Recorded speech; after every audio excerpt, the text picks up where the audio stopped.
Olá, eu sou Carolina Miranda, coordenadora de projetos pedagógicos na Nova Escola. Você está vendo o curso Ensino Médio na BNCC, Criatividade e Empreendedorismo.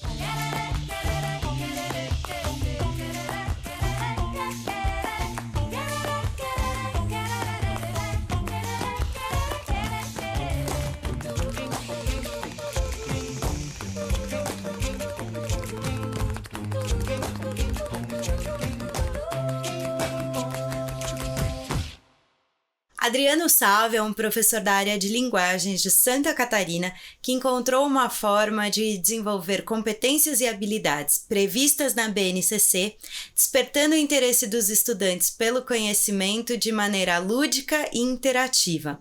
Isso tem sido feito por meio de oficinas de mediação de leitura e de escrita criativa. Neste vídeo, você vai acompanhar a oficina do professor Adriano na Escola de Ensino Médio Eufrida Cristino da Silva, na qual ele trabalha o tema mini-contos, desafiando os estudantes a se expressarem através desse gênero literário.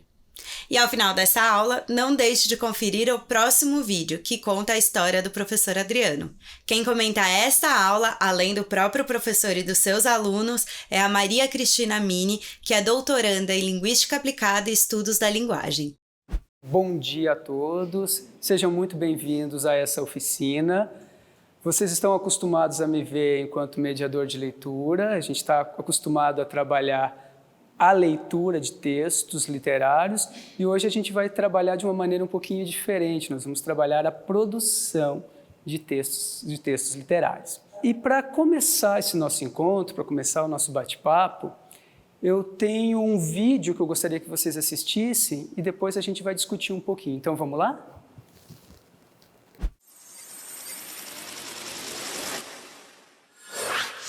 Confissão. Fui me confessar ao mar. O que ele disse? Nada. Este é um mini-conto de Lígia Fagundes Telles, uma das escritoras brasileiras mais importantes. Lígia é autora de vários romances e de quase 20 livros de contos. Mas aqui usou o mínimo de palavras para contar uma história. Confissão está no livro Os 100 Menores Contos Brasileiros do Século. E aí, o que vocês acharam do vídeo? Fala, querido.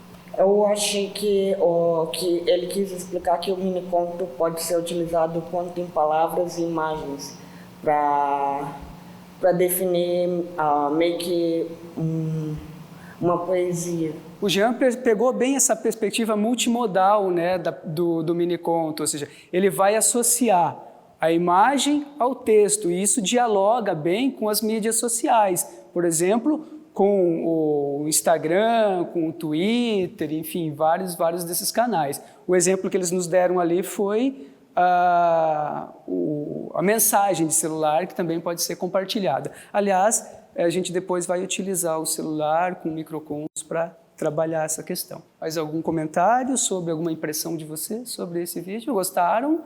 Não gostaram? Gostaram? Sim, sim. Beleza. Tá, então a gente vai agora avançar com alguns slides aqui. Eu gostaria de perguntar para vocês o que vem à cabeça de vocês quando vocês pensam em conto. O que é um conto? Uma história. É uma história, ou seja, é uma narrativa. Sim. Né? O que mais que vem à mente de vocês? Tamanho, formato? Que tamanho vocês imaginam que é um conto? Não muito grande. Não muito grande. Não ser como um livro, uma narrativa muito grande, extensa. Ou seja, algo que não se estenda como uma novela ou um romance. Para mim já vem a ideia de fantasia, algo assim. Fantasia, criação. Um conto ele pode começar de uma palavra, né, e se estender a páginas e páginas de narrativa, né? O importante é que ele tenha alguns elementos essenciais, né, que a gente já vai ver quais são. Quando a gente fala em processos criativos, é comum as pessoas pensarem que isso é uma coisa natural, ou um dom, ou algo que vem de uma forma até muito espontânea. Na verdade, o trabalho dentro do eixo processos criativos, ele é um trabalho mesmo. Ele deve ser organizado em ciclos de produção em que os alunos experimentam, avaliam, analisam o que fizeram e experimentam novamente. Então, nesses ciclos, eles vão aprimorando o conhecimento sobre esse próprio processo de produzir criativamente. Isso não está desprovido, então isso não tem nada de natural nisso. Existe um trabalho, um empenho, uma dedicação, que também são promovidas, que também são habilidades que vão se desenvolvendo nesse processo. E tudo isso é feito com bastante intencionalidade. Vamos ver uma definição de Mário de Andrade. Mário de Andrade foi um dos maiores escritores do século XX brasileiro, um grande folclorista, pesquisador das nossas raízes, da nossa identidade. A gente costuma trabalhar ele no 3º ano do ensino médio. E o Mário de Andrade tem uma definição quando questionado sobre o que é conto.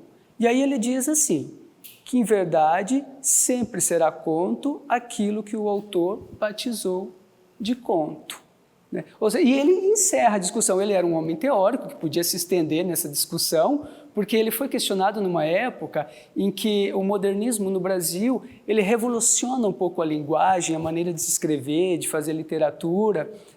E aí algumas pessoas vão questionar, pois, mas será que isso se adequa ao padrão que já tem, né? Temos aqui uma definição de microconto, uma forma mínima.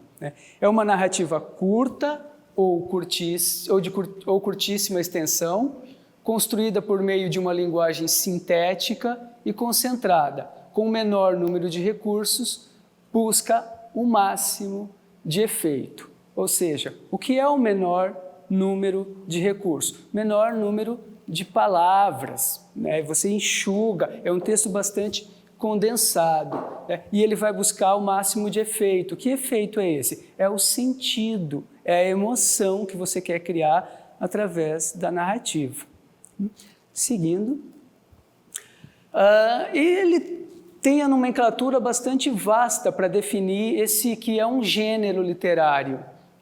Nós temos aí o tweet-conto, nanoconto, mini-conto, microconto, microrrelato, microliteratura, microficção, narrativa mínima e por aí vai. São todos sinônimos de um estilo, de um gênero literário que é produzido, sobretudo hoje, não só no Brasil como no mundo, que é uma forma de se expressar de maneira artística, literária, através de diversas plataformas digitais que aí estão, ou analógicas, como a gente vai ver na sequência. Eu nunca tinha escrito ou lido ou tido algum contato com um miniconto antes. Para mim foi um tanto incrível, foi uma mistura de sentimentos, porque parece que aquilo te traz uma sensação de alegria e ao mesmo tempo curiosidade, para saber de onde vai surgir aquilo.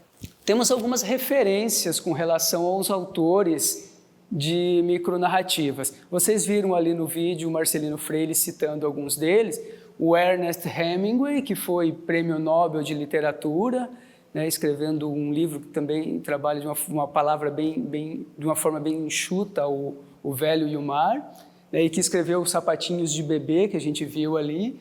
Marcelino Freire, ele compila esse livro aqui, Os 100 Menores Contos do Século. Então, ele convida 100 escritores brasileiros contemporâneos e com o desafio de que cada um deles tinha que escrever um conto em 50 letras, não mais. E aí, então, nasce já nos anos 2000 Os 100 Menores Contos do Século, e que dá um impulso para esse tipo de narrativa junto com o advento das mídias sociais. Professor Adriano compreende que o processo de criação se dá por meio da experimentação. Tanto é que ele decide organizar a aula dele por meio de uma oficina, e ele anuncia isso logo no início da aula. Em função disso, dessa organização didática, ele já coloca os alunos agrupados. Isso faz toda a diferença no trabalho, porque uma vez agrupados, os alunos conseguem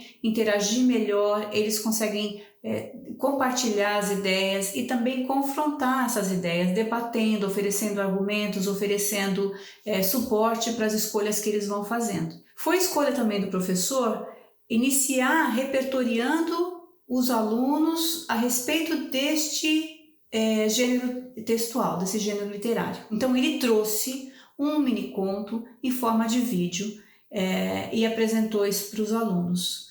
Essa escolha de trabalhar com o repertório, primeiro, é uma escolha possível. Nem todas as áreas vão conseguir fazer isso da mesma forma o tempo inteiro, e nem é preciso. Você pode, por exemplo, iniciar a sua aula por meio de uma problematização, de uma discussão acerca de uma situação real que você tenha vivido, e pensar o que se poderia fazer em termos artísticos em cima dessa situação.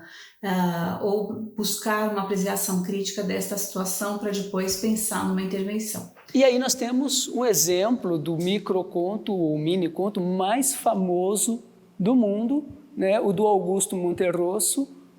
Quando acordou, o dinossauro ainda estava lá. E agora eu deixo para vocês pensarem um pouquinho sobre esse microconto, já que, como diz o vídeo anterior, ele é muito aberto, né? Ele abre para a gente criar essa narrativa, criar essa história. Você vê que o Monterroso deu um mínimo para a gente, né? Por exemplo, eu pergunto para vocês, quem é esse dinossauro? Alguém saberia me dizer quem é o dinossauro? Seria em alusão ao passado. Uma alusão ao passado, ou seja, quando acordou, ele ainda estava diante daquele passado, né, daquilo que ele não deixou para trás, que não venceu. O que vocês acham? Uma angústia. Uma angústia, bem lembrado, né? Então, você quando acorda de manhã, você ainda convive com aquela angústia, né, com aquilo que te aflige, com aqueles problemas, né? Então, isso é bem comum. Um problema, talvez, que fosse grande e assustador o suficiente para ser comparado a um dinossauro, talvez? Sim, tipo contas a pagar, né? Talvez, tem essa. Sim. Um pensamento que sempre está lá e sempre você acorda e sempre lembra dele. Um pensamento que sempre está lá e você sempre lembra dele, né? E é interessante isso que você falou, que se a gente vai pegar assim, alguns clássicos da literatura, pega lá o Dom Casmurro mesmo, que a gente fala, o que leva o protagonista a criar toda aquela narrativa de suposta traição é justamente ele está encasquetado com alguma coisa que a gente não sabe se é ou não é, mas que isso consome toda a vida dele e as pessoas que circundam à volta dele, né? Então você vê que, de certa forma, o dinossauro do Monterroso pode dialogar com quem? Com o Machado de Assis em Dom Casmurro. Eu acho que vai me ajudar muito a criar mais textos, mais mini-contos, porque eu gosto muito de escrever histórias, então antes quando eu escrevia, eu sempre ficava me enrolando, sabe? Porque eu achava que para ser algo bonito tinha que ser algo longo e comprido e extenso. Mas não, acho que o mini-conto passou que uma coisa pequena, curta e direta traz bem mais mensagem do que algo longo e cansativo. Sem descuidar dos conteúdos da sua disciplina, o professor Adriano apresenta outros exemplos de textos e de diferentes autores, também ampliando essa bagagem cultural dos alunos na sala de aula. A partir de um deles, ele vai sugerir uma experimentação. Essa primeira experimentação, ela tem um caráter de paródia quase, ele vai brincar um pouco com um texto que já está escrito, ele vai em seguida propondo outras pequenas experimentações até que o estudante possa, ao final, produzir um texto que seja só dele ou só do grupo dele. Mas ele vai fazendo isso sempre em diálogo com os alunos. Então, esta apropriação, esta ampliação desse repertório, ela não se dá sobre um vazio, ela se dá sobre a articulação disto que é novo com algo que o aluno, que o estudante já traz. Então, ele já tem um conhecimento sobre o que é um conto, sobre o que é um procedimento narrativo, e a partir disto é que outras coisas vão se construir nessas experimentações sucessivas. Percebe que eles vão fazem uma primeira produção, observam essa produção, analisam, criticam, comentam. Há sempre um interesse genuíno do professor em querer entender o que o aluno quis dizer com aquilo. Então, há uma ênfase na interpretação do texto e tudo isso vai sendo compartilhado com a classe. A estratégia de repertório antes do desafio consiste basicamente em leitura dos microcontos, apresentação de autores, pequenos desafios de, por exemplo, o aluno ter que substituir elementos dentro de uma narrativa já existente, outros desafios progressivos, como, por exemplo, estratégias de deslocamento, né, onde o aluno pega uma frase feita, uma frase comum do dia a dia e tem que colocar dentro de uma perspectiva narrativa e progredindo também para uma perspectiva de produção, tanto individual ou coletiva, de uma narrativa completa de microcontos. Vamos para o nosso primeiro exercício de criação. Esse é individual. Eu quero que vocês façam o seguinte: substitua os elementos em vermelho, né, da frase e crie então essa releitura. Rapidinho aqui, a gente vai fazer esse exercício em 2 minutinhos. Você já tem caneta e papel, bloquinhos de papel, e a gente vai então substituir o artigo e o substantivo e tentar recontar essa história, ressignificar essa história. Bora lá? 2 minutinhos. Se você quiser dizer que é o dinossauro, a história é tua. Mas se você quiser recriar, criar uma narrativa diferente, e você faz diferente. Jean, né? Quando acordou, a louça ainda estava lá. Muito bom, Jean, muito bom. Isso realmente é um pesadelo. Parabéns, ficou muito legal o teu. E assim, ó, o Jean trouxe uma característica que é peculiar à micronarrativa, que é a questão do humor, né? O humor é algo bastante marcante dentro desse tipo de texto. A gente costuma dizer que o humor e a ironia são as armas que a literatura possui para se defender, né, do absurdo que é a realidade que muitas vezes a gente se encontra. O meu é um miniconto que eu só criei um, então vou ler. Quando acordou, o ser desconhecido de seu sonho ainda estava lá. Quando acordou, o ser desconhecido de seu sonho ainda estava... Nossa, aqui já temos uma história de meio que mistério, meio que... Qual é a intenção? Explica pra gente. Eu escrevi normalmente o resto, mas a palavra ainda eu coloquei fora da linha, porque ainda não significa que ele estava lá durante pouco tempo.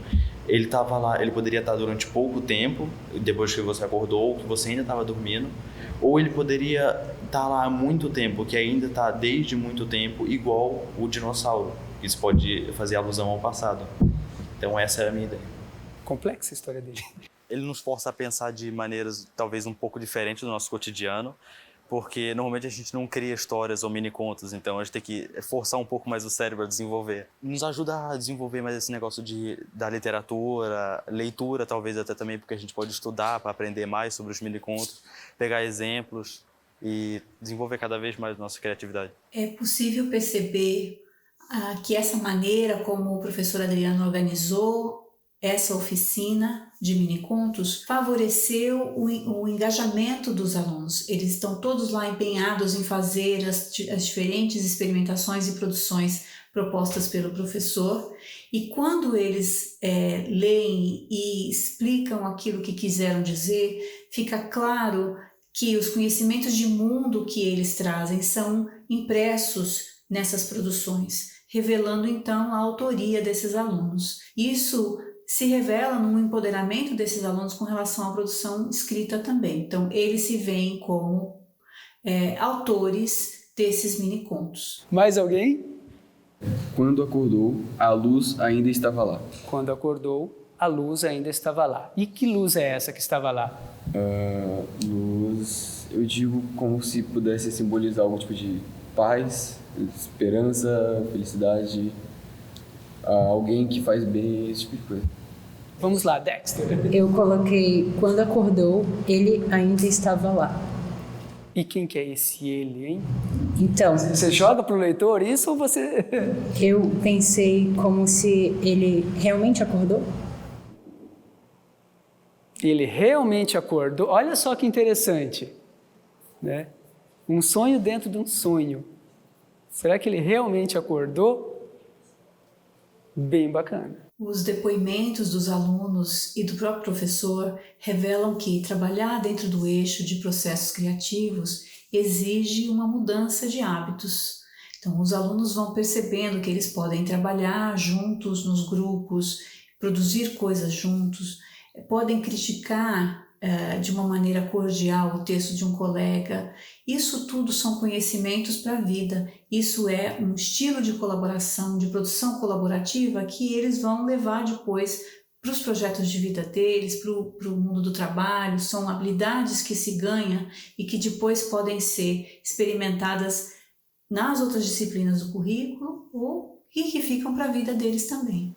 Todos vocês aqui criaram, todos os contos que a gente leu são recortes de uma situação que vale a pena ser contada, que ela é significativa, né? Que dá uma boa história, que dá um bom caldo. Então, geralmente a micronarrativa vai trabalhar com essas situações de cotidiano, né, que valem a pena ser contadas. O exercício 2 agora, eu quero que vocês façam em times, como vocês estão dispostos aí nas mesas. Vocês terão que, em base a essa perspectiva do deslocamento, né, contar histórias com essas frases, que são frases comuns que a gente se depara no nosso cotidiano. Então, que histórias estão ocultas nos seguintes letreiros? Crie um bom título e defina a narrativa. Por exemplo, Coração Acebolado, ou restaurante lá, Sirva-se dos dois lados, Risco de choque e Bebê a bordo. Pensem nessa agora em times, vocês podem dividir quem vai ficar com quem, se conseguir produzir todas. Vocês têm 5 minutos para o time tentar criar, então, 4 histórias a partir desse mote. Coração cebolado, sei lá, o beijo foi abafado, uma coisa assim. Cebola lembra choro. É, cebola se cortar. Sim, choro, lembra né? choro. E choro lembra tristeza. Mas a gente fazia sobre uma ilusão amorosa. Pode ser. O time do Léo, então, começa. Vocês conseguiram fazer todos? Sim. Tá. Então, socializa com a gente a produção de vocês. Tá bom, sobre o coração acebolado, a gente botou mulher. Aí, coração acebolado, porque faz a gente chorar, entendeu? Esse ano, eu aprendi nessa aula de hoje que, assim, mini-contos são histórias não tão complexas, são mais mini-histórias, tipo, que pode vir de um pensamento irracional para virar uma coisa muito racional, tipo, uma história que pode ter vários sentidos, dependendo do que o autor for ler, tipo, tem vários sentidos para um único mini-conto. A gente também tem o título do mini-conto, Alta Velocidade, Bebê a Bordo. Perdão? Alta Velocidade, Bebê a Bordo. Isso aí já é um alerta, né? Bebê a bordo, legal. Também tem o Casamento, Sirva-se dos dois lados. Sirva-se dos dois lados. Porque um casamento não depende só de uma pessoa. Só de um, né? É os dois que têm que se servir da relação. Bem legal. Tem do risco de choque, que a gente botou avenida, que não tem o risco de choque elétrico e o risco de choque entre carros. Ah, legal. Avenida. Muito bom. Parabéns. Vou até chamar uma salva de palmas para eles aí. Parabéns. Muito legal. Agora as meninas aqui que haviam pedido a vez. Pode ser? Então tá, bora lá. A gente fez risco de choque. Olhei, falei e chorei.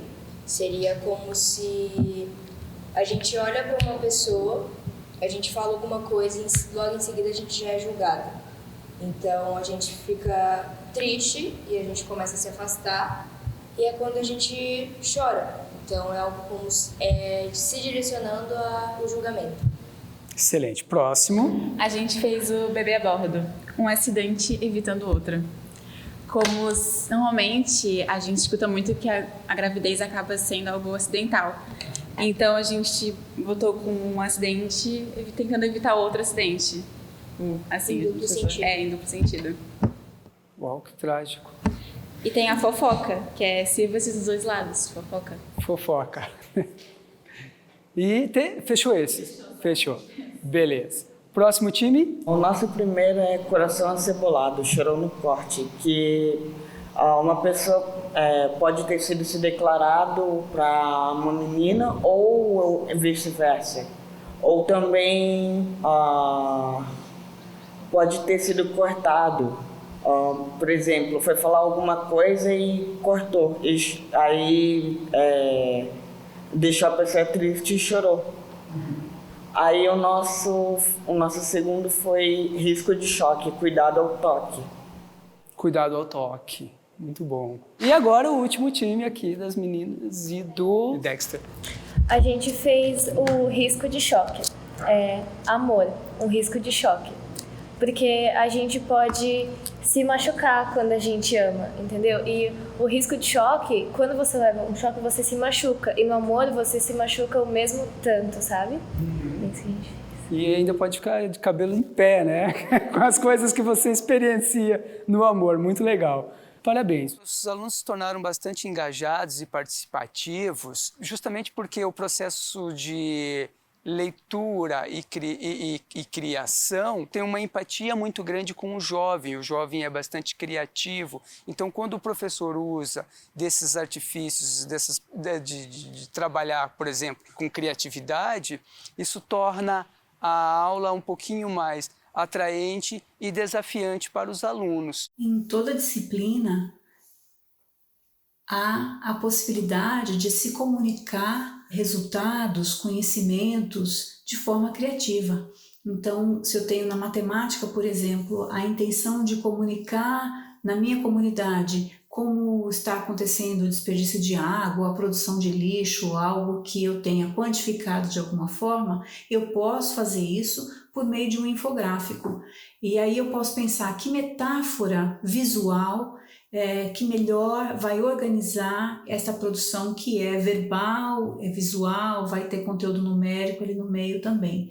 Isso é uma maneira criativa de se produzir algo com a intenção de chamar atenção para um problema da sociedade ou dessa comunidade onde eu estou inserido. E outras possibilidades muito criativas, vão surgir justamente desta interlocução entre as diferentes disciplinas. Então, a partir da interdisciplinaridade ou da colaboração entre os professores, coisas diferentes, inusitadas vão surgir. Possibilidades de produção criativa vão surgir daí. O que dizer, por exemplo, de um mini-conto, mesmo com a temática proposta pelo professor Adriano, dessa estrada, quem sabe o professor de física não se interessa por uma produção de mini-conto que fale sobre a cinética, por exemplo.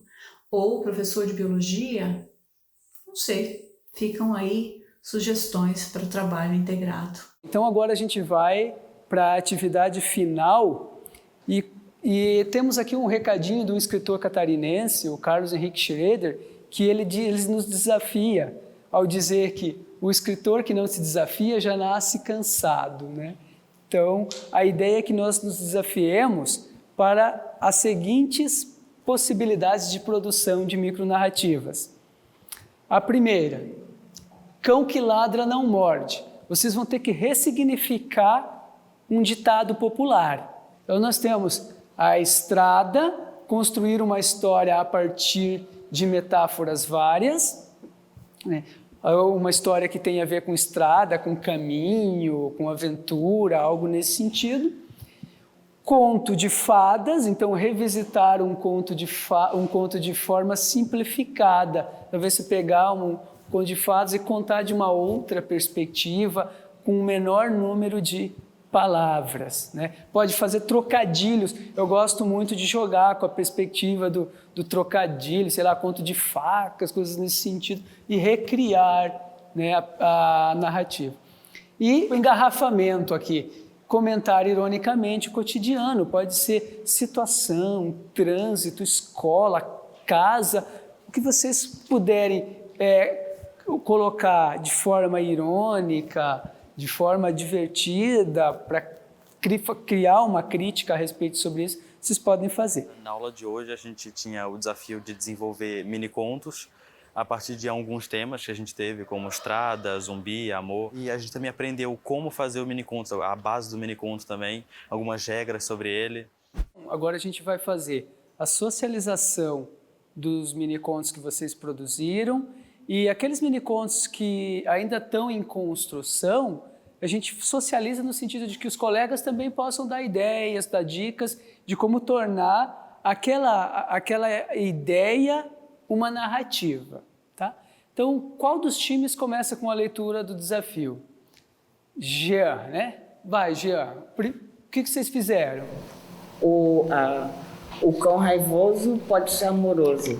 Tipo, o cachorro ele não pode estar só latindo tipo, por raiva, tipo, querendo te espantar. Ele pode estar latindo para você querer fazer carinho nele, para brincar com ele. Então, o cão raivoso pode ser amoroso.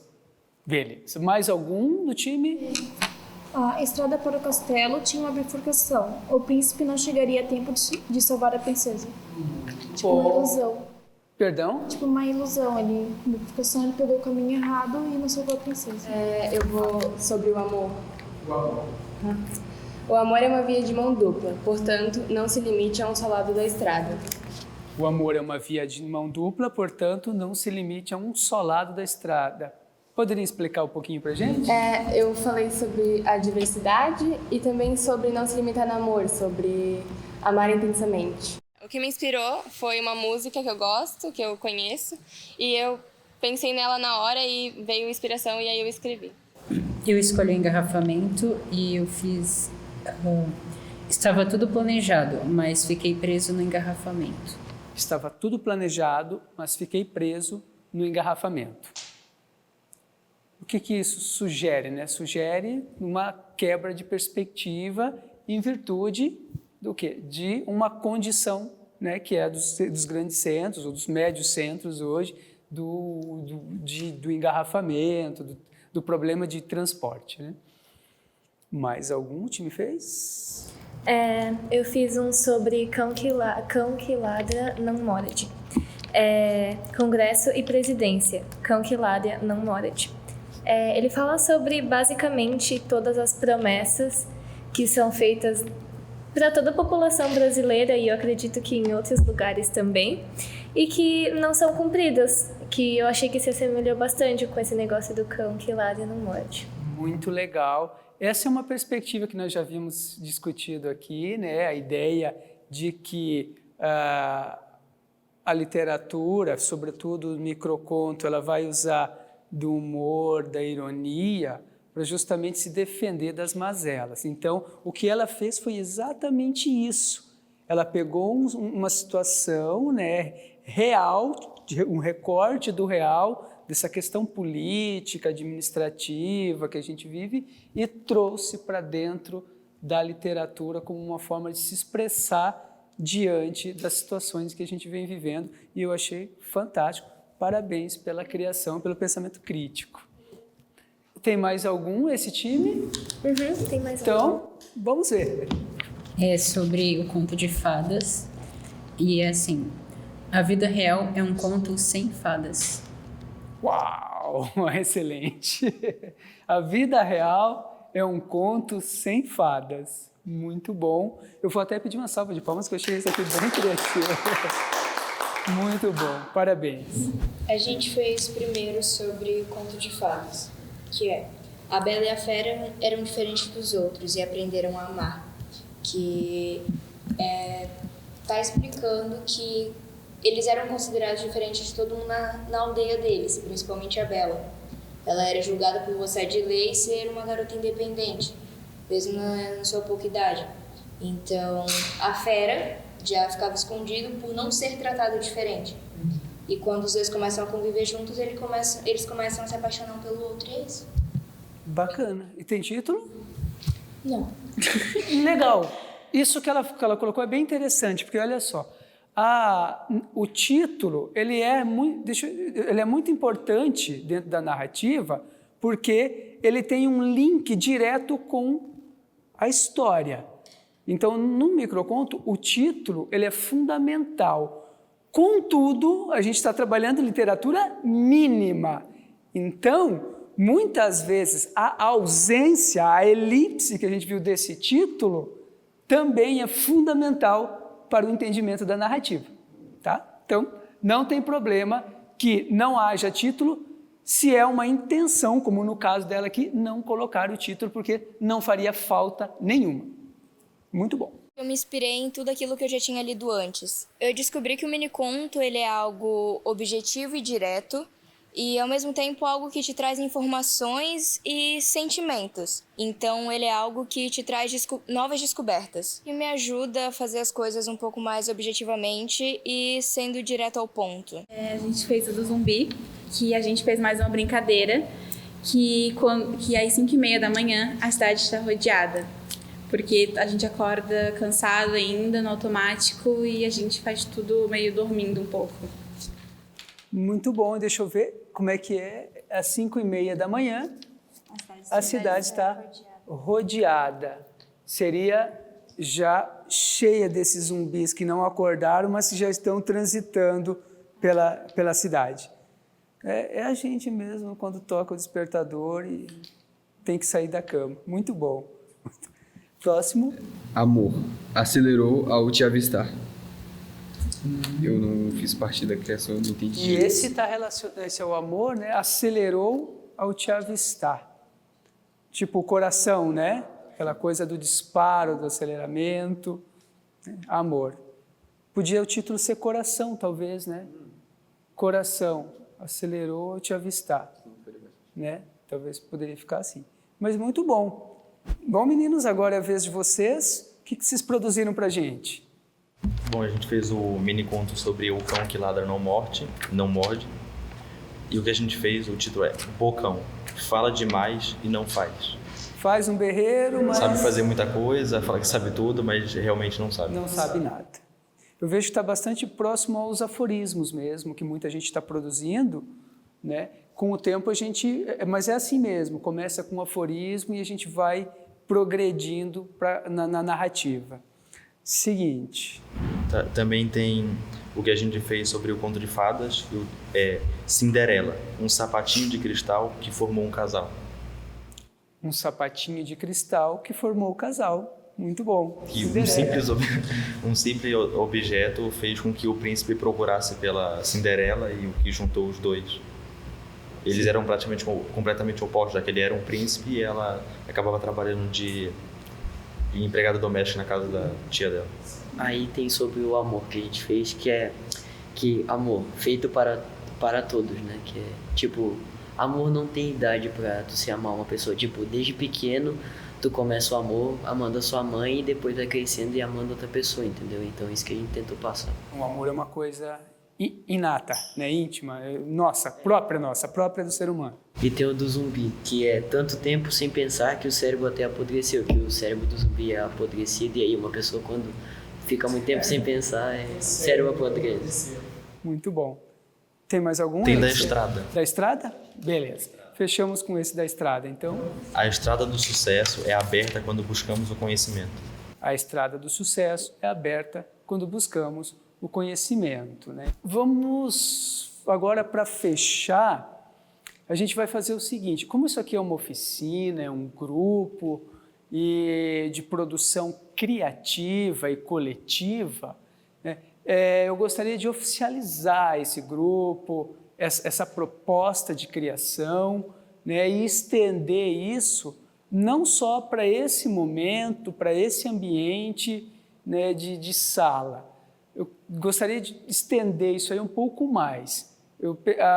Como vocês viram no início do nosso encontro, as micronarrativas, elas dialogam muito com as plataformas digitais.